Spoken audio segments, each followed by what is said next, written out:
Bonjour, bienvenue à la revue économique du troisième trimestre 2023 de ZFM.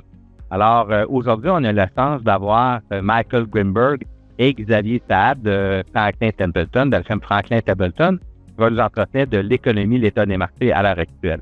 Alors, Xavier, j'aimerais ça que tu puisses nous présenter qui est Franklin Templeton et également nous présenter Michael, s'il te plaît. Bonjour Daniel, un gros merci à GFM pour l'invitation. Donc, je m'appelle Xavier Saad, vice-président régional des ventes chez Franklin Templeton. Donc, je vais vous présenter brièvement notre firme, puis notre conférencier et gestionnaire invité, Michael Greenberg. Donc, Franklin Templeton, en gros, c'est une plateforme globale dans 32 pays avec 1900 milliards d'actifs sous gestion et des spécialistes en investissement, notamment le mandat d'action de marché émergent de Templeton, des mandats de revenus fixes canadiens chez Bicêtre.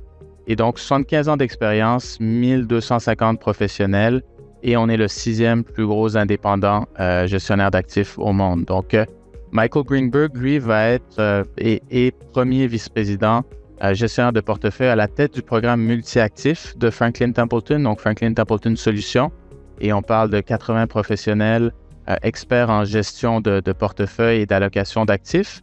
Et donc, Michael qui s'est joint à Franklin en 2006, plus de 15 ans d'expérience, détenteur des titres CFA, CAIA et un ex-triathlète professionnel. Donc, Michael, est-ce que tu pourrais nous faire un petit survol de l'économie et des marchés obligataires? Oui, absolument, Xavier. Et merci, Daniel et l'équipe GFM pour l'invitation. Oui, je pense que c'est bien sûr une période très intéressante pour l'économie. On a vu dans la dernière trimestre, en fait, des données macroéconomiques qui étaient un peu plus fortes peut-être que prévu avec les hausses de taux qu'on a vues les derniers 12 mois. On est de l'avis que qu'on est peut-être en train de voir un changement dans l'économie où ces hausses de taux commencent à vraiment avoir un effet sur l'économie. Donc, peut-être pour un petit résumé, on va parler un peu de l'économie, un peu de l'inflation et bien sûr de la politique monétaire des banques centrales qui est bien sûr très important aujourd'hui. Donc, je dirais, une des raisons qu'on a vu une économie qui était un peu plus forte que prévu cette année jusqu'à présent était à cause de la consommateur, surtout la consommateur américaine. Eux, ils ont eu, en fait, les vents de face avec les hausses de taux, le prix du pétrole à la hausse et bien sûr l'inflation à la hausse, mais ils étaient capables de continuer à acheter des choses, acheter des services, sortir au restaurant, etc. Et ça, vraiment, a supporté l'économie et a supporté le marché de l'emploi. En fait, quand on regarde les marchés de l'emploi, c'était très, très fort. On voit que les gens qui veulent des emplois ont des emplois. Et généralement, quand on est payé et qu'on voit nos salaires qui augmentent, on dépense. Maintenant, qu'est-ce qui va arriver dans les prochains trimestres à venir? On pense qu'on est en train de commencer à voir les vents de face qui frappent à ces consommateurs un peu plus vigoureusement, si je peux dire ça. Et c'est vraiment à cause de ces trois choses que j'ai discuté avant. Les taux d'inflation, oui, ils diminuent, mais sont toujours à un niveau assez élevé. Surtout si on regarde les prix de pétrole, nourriture, des choses comme ça. Si vous avez sorti à un restaurant récemment, vous avez vu que c'est beaucoup plus cher qu'avant. Et faire des voyages aussi, c'est beaucoup plus cher. Je pense que ça va commencer à frapper l'économie.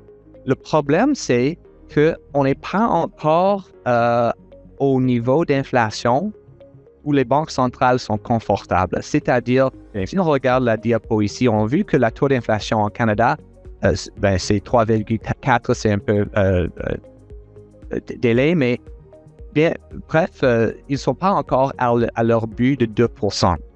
Mais non, 3,4, c'est beaucoup meilleur que 8%, le taux d'inflation qu'on a vu cette année, l'année dernière. Mais c'est cette dernière partie qui va être plus difficile. De retourner de 3,4 à 2 est beaucoup plus difficile d'aller de 8 à 3,4. Donc, on pense que ça va prendre un peu de temps. Maintenant, qu'est-ce que ça veut dire? Ça veut dire qu'on pense que les taux d'intérêt sont probablement à leur niveau pic. Ils vont probablement pas augmenter plus. Peut-être il y a une chance qu'on verra une autre hausse de taux, mais bref, ils sont probablement à leur pic. Le risque, c'est qu'ils vont rester à ce niveau plus longtemps que les gens pensent.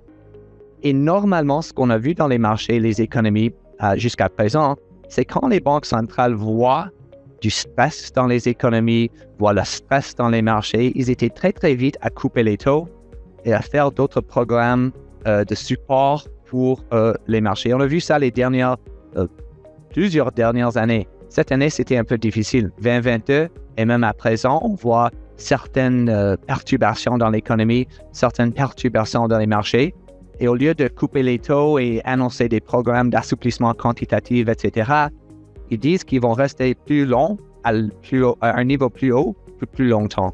Donc, cet support pour l'économie est probablement là, mais pas encore. Et ça nous fait penser qu'on verra peut-être une période économique un peu moins forte dans les prochains quelques trimestres avant de voir un résumé d'une économie à la hausse à venir. D'accord. On parle beaucoup de récession dans cette période-là. Et le mot, ça revient souvent, on ne sait même pas si on est dedans. Fait que le rendement économique, ça va souvent, en termes de récession, c'est quoi un peu la différence entre les deux pour les gens? De quoi qu'on peut s'attendre par rapport à ça? Les impacts que ça va avoir sur leur portefeuille de placement.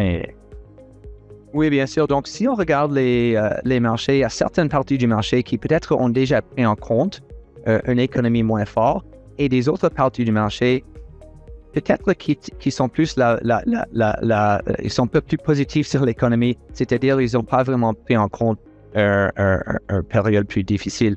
Donc, notre job, c'est bien sûr d'aller chercher ces parties du marché qui peut-être ont déjà pris en compte les mauvaises nouvelles dans leur prix.